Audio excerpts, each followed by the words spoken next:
Hello बच्चों, कैसे हो आप सब लोग। Good morning. प्रीवियस लेक्चर तक हमने सबसे पहले तो बेसिक जान लिया, सर्कल के कुछ थियरम्स को जान लिया, किस तरीके से लाइन सेगमेंट काम करता है, किस तरीके से लाइन सेगमेंट कॉर्ड जो होता है, इवन वो भी हमारा एंगल जो सेंटर के पास बनाता है वो किस तरीके से बनता है। थियरम नंबर 10.1 10.2 सीख लिया, जो कि एक दूसरे के कन्वर्स थियरम थे। दोनों थियरम के अंदर हमने ये जाना कि अगर आप कॉर्ड इक्वल लेते हो, तो सामने आपको जो एंगल बनना चाहिए सेंटर के पास वो इक्वल हो जाता है। अगर आप कॉर्ड की जगह पे एंगल बन रहा है वो इक्वल लेते हो तो कॉर्ड इक्वल हो जाती है। ठीक है, ये सारी बातें आप लोगों ने जान ली। अब हम डिस्कस करने वाले हैं कुछ और ज़्यादा बेसिक टॉपिक्स को, जैसे कि भाई perpendicular from the centre to a chord. बहुत ही ज़्यादा इंपॉर्टेंट टॉपिक है from the point of view 10th board. 10th के लिए बहुत ज़्यादा काम का चीज़ है ये, समझना बच्चों। ठीक है, चलिए टाइटल लगाइए, perpendicular from the centre to a chord. क्या है? Perpendicular from the centre to a chord. समझिएगा कि भाई मैं कॉर्ड के ऊपर, चलो मैं थोड़ा आपको क्लियर करता हूँ, थोड़ा समझाता हूँ पहले, तो उसके बाद हम थियरम की ओर जाते हैं। कि भाई मेरे पास सपोज दैट एक सर्कल है, क्लियर। अब इस सर्कल का ये सेंटर है, यहाँ पे मैंने कोई कॉर्ड ड्रॉ कर दी, कॉर्ड ए बी, कोई एक कॉर्ड मैंने ड्रॉ कर दी A B chord. Okay, circle का नाम, सेंटर का नाम दे दिया ओ। अब यहां से समझना बच्चों अच्छी तरीके से, यहां से ये सेंटर जो है, सेंटर से अगर मैं कोई एक ऐसे लाइन ड्रॉ करता हूं, परपेंडिकुलर लाइन ड्रॉ करता हूं, क्या कर दिया मैंने ऐसे, ये परपेंडिकुलर लाइन सबको दिख रही है, परपेंडिकुलर लाइन मैंने ड्रॉ कर दी। तो परपेंडिकुलर लाइन मैंने अगर सर्कल के सेंटर के ऊपर से ड्रॉ की तो वो मेरी कॉर्ड के दो इक्वल टुकड़े करेंगे। क्या करेगी? वो मेरी कॉर्ड के दो इक्वल टुकड़े करेगी। इसी को कहते हैं परपेंडिकुलर बाइसेक्टर। क्या कहते हैं? Perpendicular bisector. भाई ओ से लेके, जैसे कि मैंने कोई पॉइंट ले लिया यहाँ पे एम, तो मेरा ये जो ओ एम है, सबसे पहले तो यहाँ पे क्या हो गया, ये जो ओ एम वाला पार्ट है, समझना क्या, ये जो ओ एम है, ओ एम वो परपेंडिकुलर हो गया किसके? ओ एम परपेंडिकुलर हो गया किसके? भाई ओ एम परपेंडिकुलर हो गया ए बी के। ओके, ओ एम क्या हो गया, ए बी के साथ परपेंडिकुलर बैठ गया। अगर वो ए बी के साथ परपेंडिकुलर है, समझना ए बी के साथ क्या है, वो परपेंडिकुलर है, तो मेरा ए बी जो है ना वो दो इक्वल टुकड़ों में डिवाइड हो जाता है। मतलब कि वो क्या हो जाता है भाई, वो बाइसेक्ट हो जाता है। क्या हो जाता है? बाइसेक्ट हो जाता है। अगर परपेंडिकुलर बाइसेक्टर, परपेंडिकुलर इसलिए तो कहते हैं परपेंडिकुलर बाइसेक्टर, अगर परपेंडिकुलर लाइन है तो, यानी कि ए एम और एम बी दोनों क्या हो जाते हैं, इक्वल हो जाते हैं, दो इक्वल टुकड़े हो जाते हैं। कब? जब परपेंडिकुलर लाइन मेरी कॉर्ड के ऊपर सेंटर से गिरती है। सेंटर से जब कोई लाइन मेरी कॉर्ड के ऊपर गिरती है तब मेरी कॉर्ड के दो इक्वल टुकड़े हो जाते हैं, जो यहाँ पे बताया ही गया है ना, परपेंडिकुलर बाइसेक्टर, माफ कीजिए, perpendicular from the centre to a chord. बस इसको लेके कुछ थियरम्स है बच्चों जो आपको पढ़ने हैं, समझ लीजिए अच्छी तरीके से कैसे पढ़ने हैं, क्या करना है। थियरम नंबर 10.3 जो है ना वो यही कह रहा है, उसके साथ कुछ उसका कन्वर्स थियरम भी है कि अगर परपेंडिकुलर लाइन में ड्रॉ करता हूँ सेंटर के ऊपर, मैं सर्कल के सेंटर से मैं एक कॉर्ड के ऊपर परपेंडिकुलर लाइन ड्रॉ करता हूँ तो वो मेरी कॉर्ड को बाइसेक्ट करती है। ये 10.3 थियरम है। ठीक है, चलो उसको सबसे पहले टाइटल लगा देते हैं।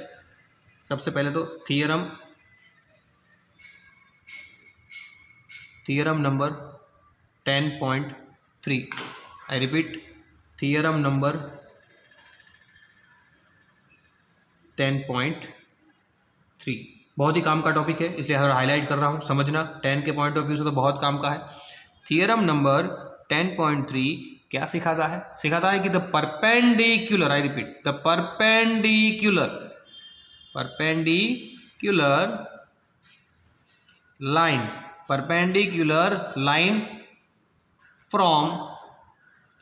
from the center, perpendicular line from the center of a circle, to a chord, bisects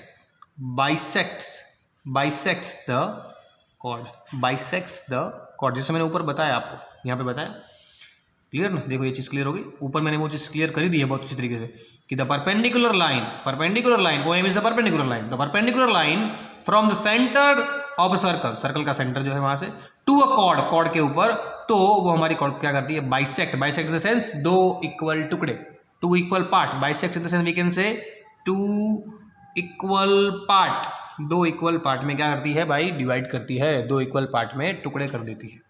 अब इसका कन्वर्स थ्योरम है, इसी का कन्वर्स थ्योरम है। कन्वर्स थ्योरम क्या कह रहा है, थ्योरम नंबर 10.4 उल्टा, थ्योरम नंबर 10.4 आई रिपीट, जो कि कन्वर्स थ्योरम है, जो कि क्या है, कन्वर्स थ्योरम है। किसका कन्वर्स थ्योरम है, वो थ्योरम कन्वर्स है थ्योरम नंबर 10.3 का।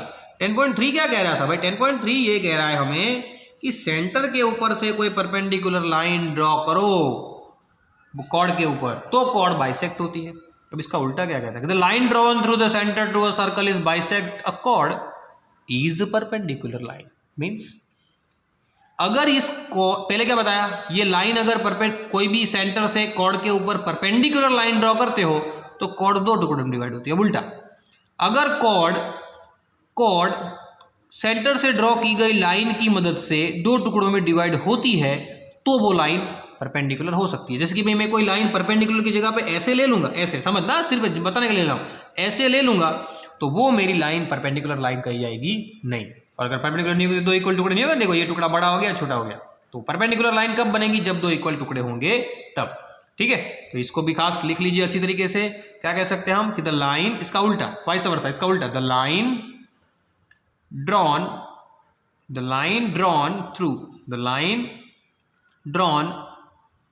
through the center of a circle to bisect a chord is perpendicular to the chord,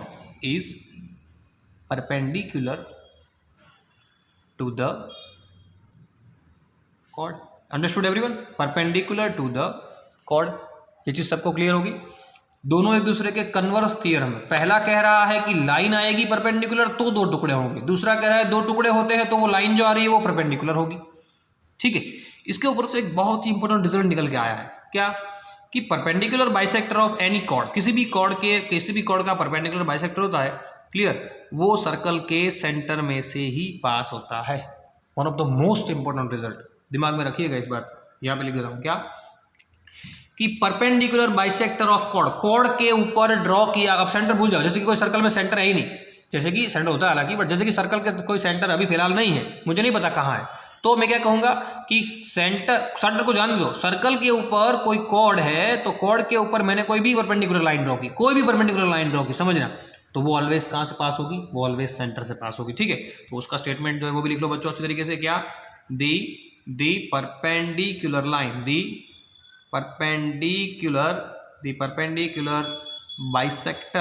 perpendicular bisector of any chord, we can say any chord, the perpendicular bisector of any chord of circle, clear, of circle passes through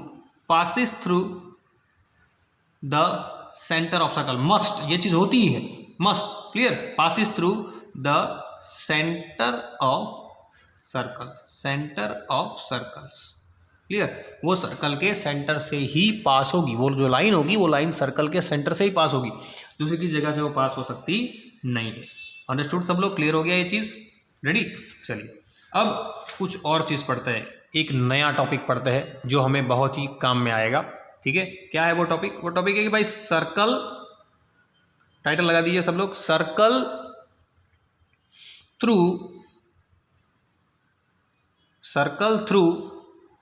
3 points, circle through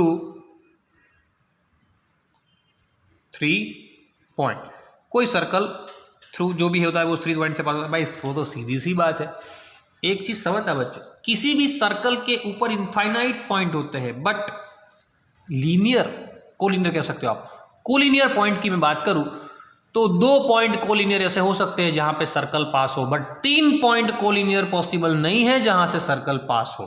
never possible. ठीक है, ये चीज समझना।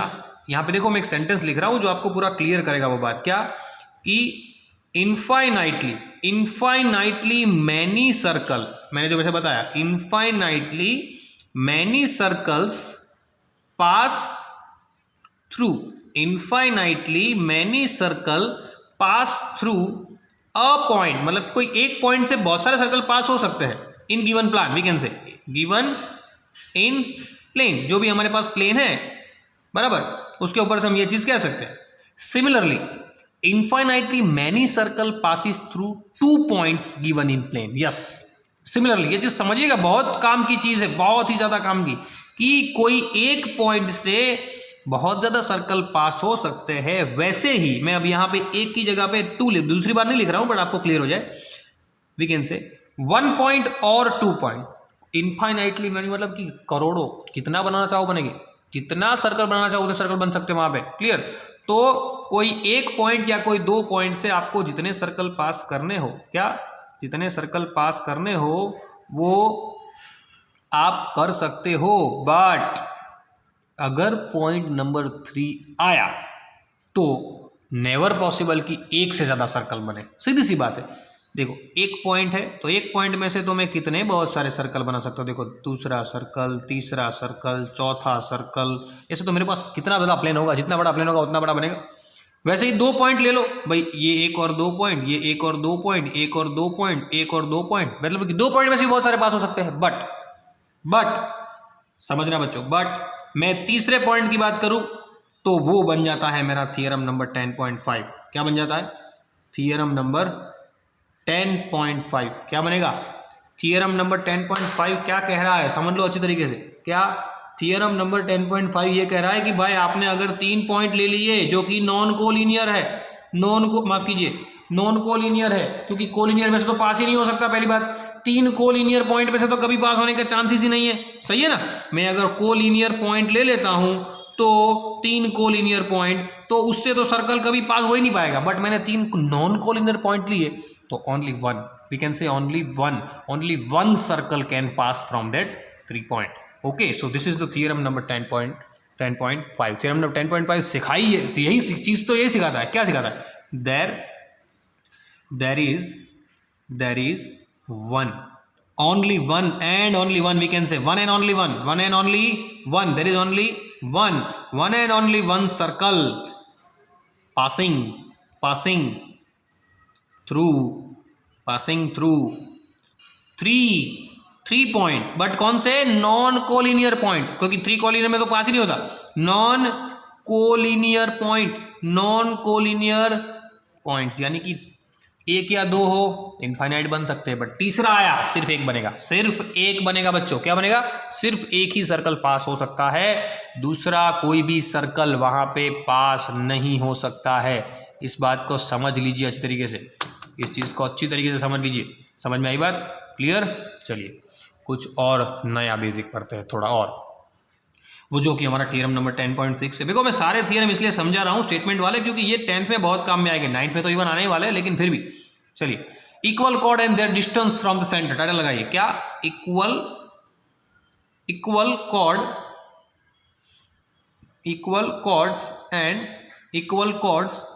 And their distance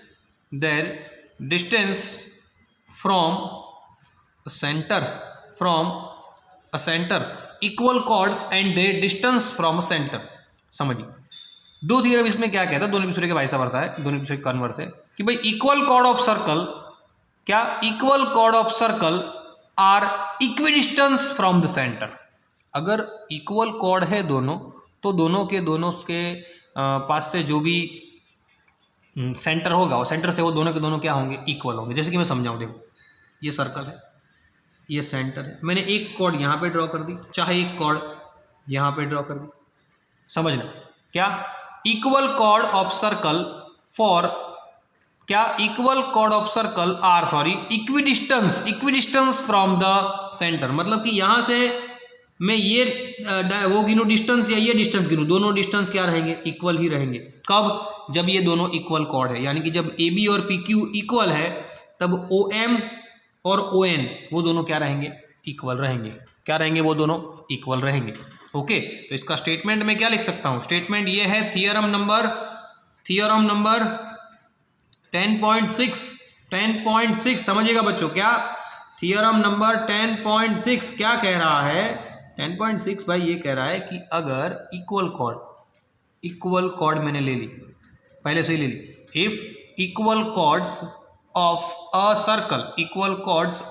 circle are equidistance, चलो पूरा लिख देता हूं, क्या equidistance, same distance, equidistance मतलब कि equal distance, we can say same distance, equidistance from the centre,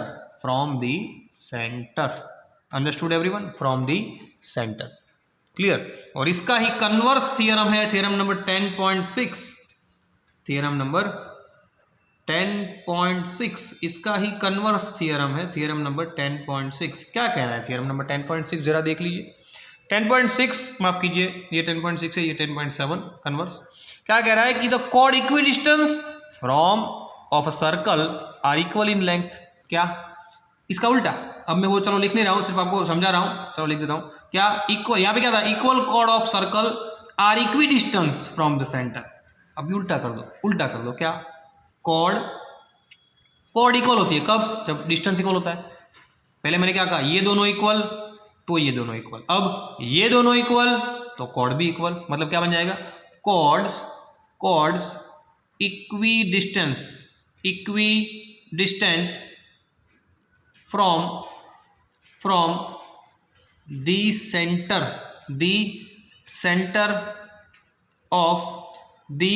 centre of circle are equal in length, understood everyone, clear.